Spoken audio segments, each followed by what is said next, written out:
Tại sao cả thế giới lại nói tiếng Anh? Bạn có bao giờ tự hỏi, từ một quán trà sữa ở Sài Gòn đến một ngôi làng ở châu Phi hay một văn phòng ở London, người ta đều dùng tiếng Anh để gọi món, viết email hay thậm chí là cãi nhau ở trên YouTube? Trước tiên hãy nhìn vào quy mô của tiếng Anh. Hiện nay có khoảng 1,5 tỷ người trên thế giới nói tiếng Anh, bao gồm cả những người bản ngữ như là Anh, Mỹ, Úc, Canada và những người học nó như ngôn ngữ thứ hai hoặc là ngôn ngữ thứ ba.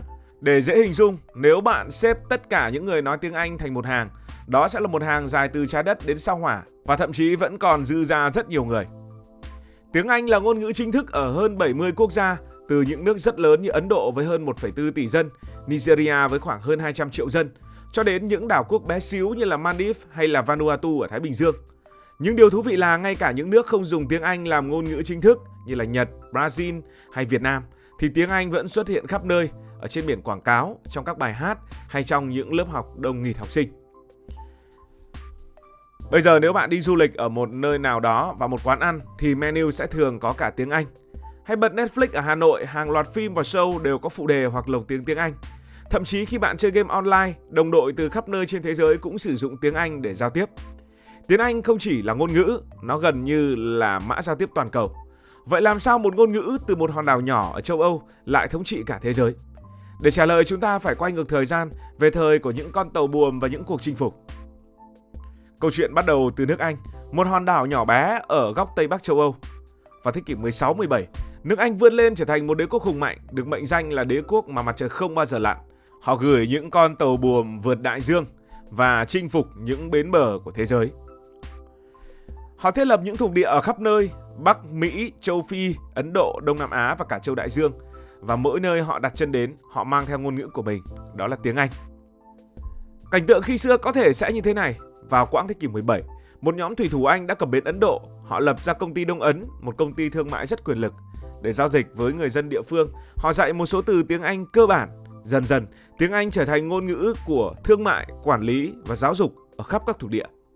Nhưng không chỉ dừng ở thương mại, nước Anh còn xây dựng hệ thống giáo dục kiểu Anh ở những thuộc địa, đặc biệt là những nơi như là Ấn Độ, Nigeria hay là Kenya. Họ mở trường dạy học, dạy tiếng Anh cho tầng lớp tinh hoa, những người sau này đã trở thành quan chức, luật sư hoặc giáo viên. Điều này giúp người Anh dễ dàng quản lý hàng triệu người ở các thuộc địa, nhưng cũng vô tình gieo hạt tiếng Anh vào văn hóa địa phương. Ở Ấn Độ, vào năm 1835, một quan chức người Anh có tên là Thomas Macaulay viết một báo cáo nổi tiếng, đề xuất rằng người Ấn nên được giáo dục bằng tiếng Anh để trở thành những người Ấn trong máu thịt nhưng là người Anh ở trong tư duy. Chính cách này đã tạo ra một tầng lớp người Ấn nói tiếng Anh lưu loát, từ những nhà văn nổi tiếng cho đến những kỹ sư công nghệ sau này. Khi Ấn Độ độc lập vào năm 1947, tiếng Anh vẫn được giữ là một trong những ngôn ngữ chính thức của Ấn Độ bên cạnh tiếng Hindi. Ngày nay, Ấn Độ có khoảng 125 triệu người nói tiếng Anh, tức là con số này thậm chí còn nhiều hơn gấp đôi cả dân số của nước Anh. Ở những nơi khác, câu chuyện cũng tương tự. Ở Nigeria, tiếng Anh trở thành ngôn ngữ chung để đoàn kết hơn 250 dân tộc với những ngôn ngữ khác nhau. Ở Singapore, Thủ tướng Lý Quang Diệu chọn tiếng Anh làm ngôn ngữ chính thức khi nước này độc lập vì ông thấy nó là cầu nối trung gian giữa người Hoa, người Mã Lai và người Ấn. Kết quả, Singapore trở thành một trung tâm tài chính toàn cầu, nơi tiếng Anh mở ra cánh cửa đến thế giới. Nhưng đế quốc Anh không chỉ dừng ở việc truyền bá ngôn ngữ, họ còn để lại một di sản pháp lý và hành chính bằng tiếng Anh, từ hệ thống tòa án ở các thuộc địa đến những quy định thương mại. Những di sản này vẫn ảnh hưởng đến những quốc gia và cách nó vận hành đến tận ngày nay. Vậy là nhờ đế quốc Anh, tiếng Anh đã có một bàn đạp vững chắc để lan tỏa. Nhưng đó mới chỉ là khởi đầu, phần tiếp theo còn hấp dẫn hơn nhiều. Nếu nước Anh là người giao hạt tiếng Anh thì Mỹ mới là quốc gia đưa tiếng Anh đã lan tỏa nhiều hơn trong thế giới hiện đại. Từ thế kỷ 20, Mỹ trở thành siêu cường kinh tế, siêu cường quân sự và văn hóa, và chính sự thống trị của Mỹ dựa vào tiếng Anh đã đưa tiếng Anh lên một tầm cao mới, biến nó trở thành biểu tượng của sự hiện đại và của cơ hội. Hãy nghĩ về những bộ phim mà bạn yêu thích, Titanic hay những bộ phim siêu anh hùng. Tất cả đều là sản phẩm của Hollywood và tất cả đều nói tiếng Anh. Từ những năm 1920, Hollywood bắt đầu sản xuất phim với quy mô khổng lồ và những bộ phim này được xuất khẩu khắp thế giới. Bạn bắt đầu học vài từ tiếng Anh, lặp đi lặp lại những câu thoại và dần dần tiếng Anh trở thành một phần của cuộc sống. Phim Mỹ thì không chỉ giải trí mà còn là giáo viên tiếng Anh miễn phí cho hàng triệu người.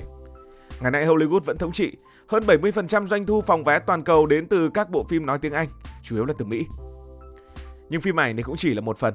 Âm nhạc mới là vũ khí bí mật của tiếng Anh. Từ những năm 1960, những ban nhạc đã khiến cả thế giới phát cuồng và những ca khúc không chỉ là nhạc mà còn là cách để giới trẻ học tiếng Anh.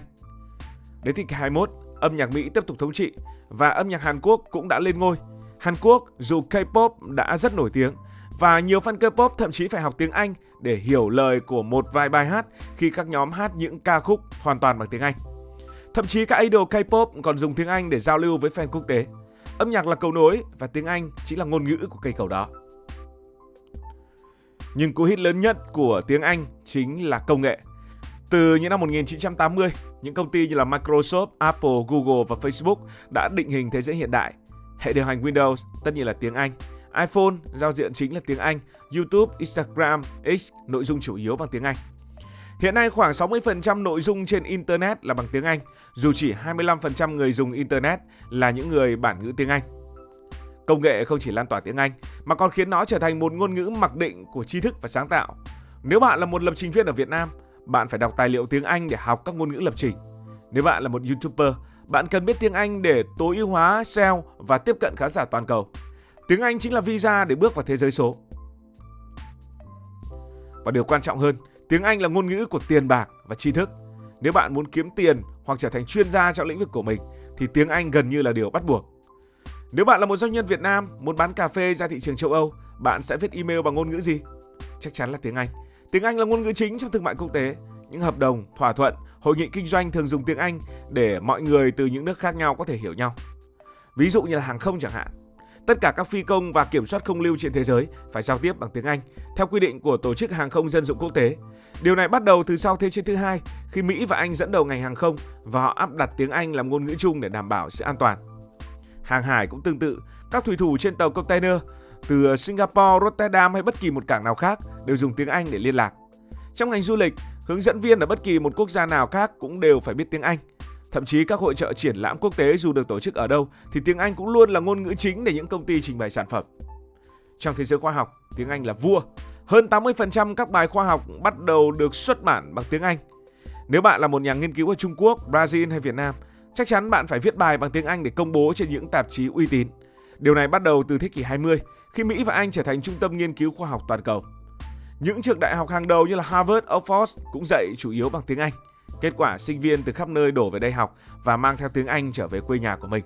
Ở Việt Nam, những chương trình quốc tế hay là những chương trình liên kết thì cũng dạy bằng tiếng Anh. Một lý do khác khiến tiếng Anh trở nên phổ biến bởi vì nó tương đối dễ so với nhiều ngôn ngữ khác. Nhưng có lẽ nhiều người sẽ thắc mắc ở khoản này, đúng là tương đối dễ nhưng mà là so với những ngôn ngữ khác mà thôi.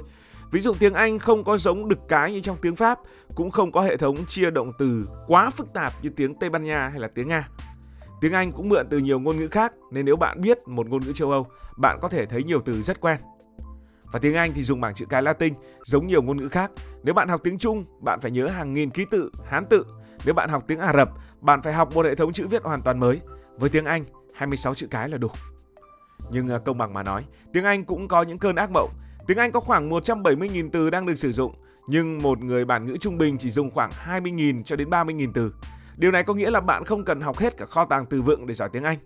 Thậm chí chỉ cần nắm vững khoảng 2.000 đến 3.000 từ thông dụng, bạn có thể giao tiếp thoải mái trong hầu hết những tình huống. May mắn thay, nhờ phim ảnh, âm nhạc và YouTube, việc học tiếng Anh trở nên dễ hơn bao giờ hết. Dù tiếng Anh phổ biến, nhưng nói cả thế giới nói tiếng Anh thì cũng là hơi phóng đại. Vẫn có những khu vực nơi tiếng Anh không phải là lựa chọn hàng đầu và sự thống trị của tiếng Anh cũng gây ra nhiều tranh cãi.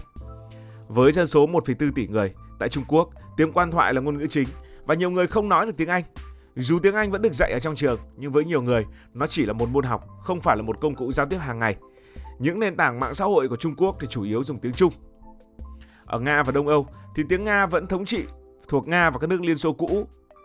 Tiếng Anh đang phổ biến hơn, nhưng chủ yếu ở giới trẻ thành thị.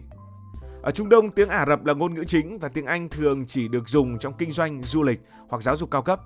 Ở Ả Rập Saudi, tiếng Anh là xa xỉ phẩm của tầng lớp giàu có. Còn tại Việt Nam, tiếng Anh lần đầu xuất hiện vào thế kỷ 19 khi người Pháp đô hộ Việt Nam và một số nhà truyền giáo Anh ngữ đã đến truyền đạo. Tuy nhiên lúc đó tiếng Pháp là ngôn ngữ chính thức của giới tinh hoa, còn tiếng Anh thì chỉ đóng vai trò phụ mà thôi. Mọi chuyện thay đổi vào năm 1954 khi Mỹ bắt đầu can thiệp vào Việt Nam. Trong chiến tranh, tiếng Anh dần trở nên phổ biến ở miền Nam.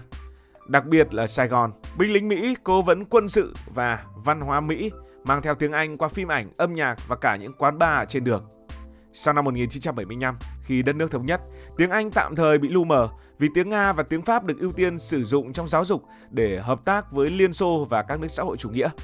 Nhưng từ khi Việt Nam mở cửa kinh tế vào năm 1986, tiếng Anh đã quay trở lại mạnh mẽ.